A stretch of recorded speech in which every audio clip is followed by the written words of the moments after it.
Hey everyone, welcome back to VeloView, your go-to destination for everything on wheels, from vintage legends to modern beasts.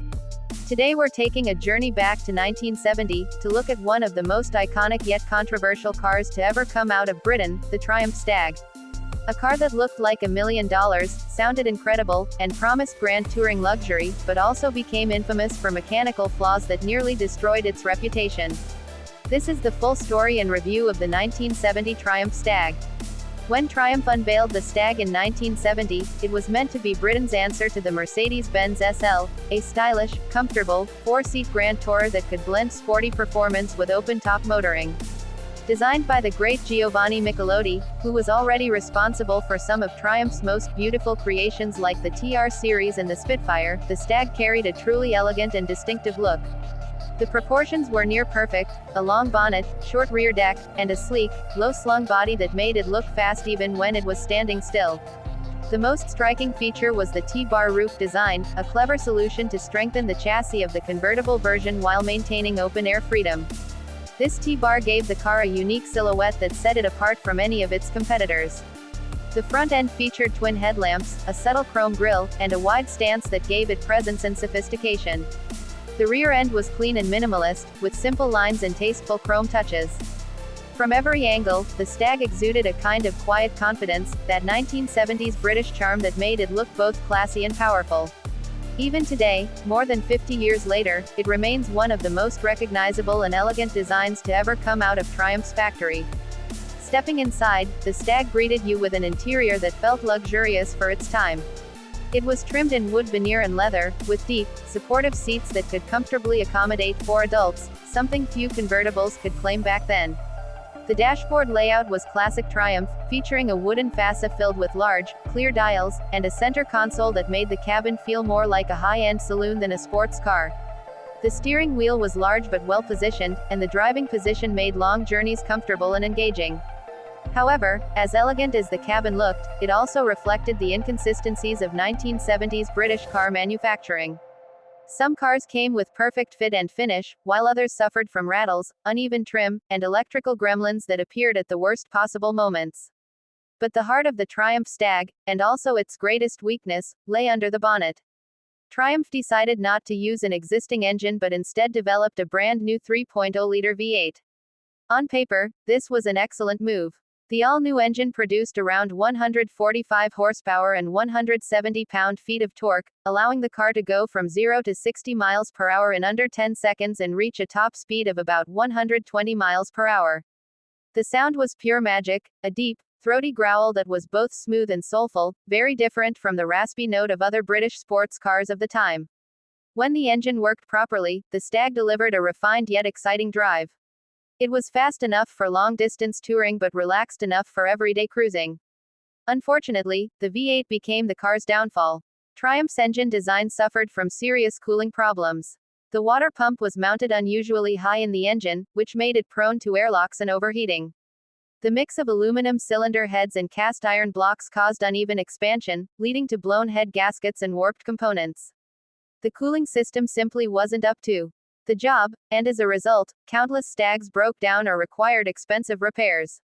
This earned the car a terrible reputation for unreliability, and even loyal Triumph fans struggled to defend it. To make matters worse, the factory quality control at British Leyland was poor at the time. Cars left the production line with loose bolts, electrical faults, and badly tuned engines, which only made things worse. When it was running well, though, the Triumph Stag was an absolute pleasure to drive. It was never meant to be a hardcore sports car like the TR6 or the E-Type Jaguar. Instead, it was designed for effortless long-distance cruising. The independent suspension, power steering, and comfortable ride made it an ideal grand tourer.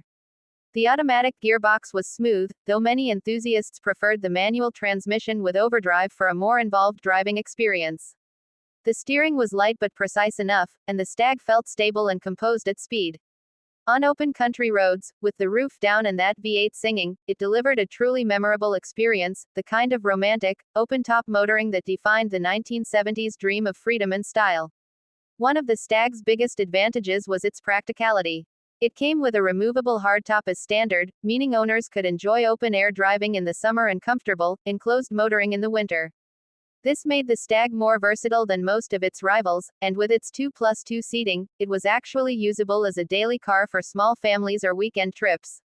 It was essentially two cars in one, a convertible for fun and a coupe for everyday use.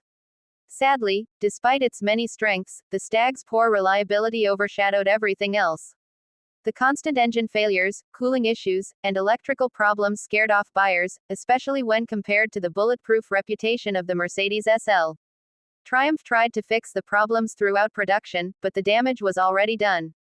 Between 1970 and 1977, only about 25,877 units were built, and many of them didn't survive long.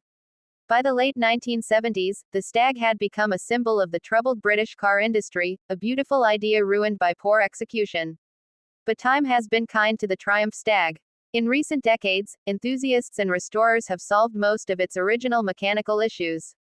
Modern cooling systems, improved gaskets, and better materials have turned the Stag into the car it was always meant to be.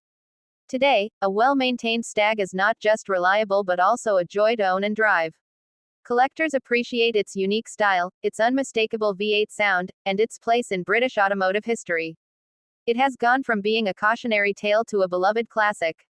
Owning one now is like owning a piece of motoring art, elegant, charismatic, and full of personality. It represents an era when car design was about beauty and individuality, not just efficiency or technology. The Stag captures the optimism of the 1970s, when British engineers still dared to dream big, even if they didn't always get it right. And perhaps that's why it's loved more today than it was when it was new, because behind its flaws lies genuine passion and creativity. So, to wrap it up, the 1970 Triumph Stag is a car of contradictions, stylish yet flawed, powerful yet fragile, but undeniably captivating. It may have failed to live up to its potential when it first appeared, but time has transformed it into a true classic. It's a car that rewards those who understand it, a machine that reminds us of a time when driving was about emotion and experience, not just performance numbers. If you enjoyed this deep dive into the story of the Triumph Stag, make sure to hit that like button, share this video with fellow car lovers, and most importantly, subscribe to VeloView for more in-depth reviews and stories from the world of classic motoring.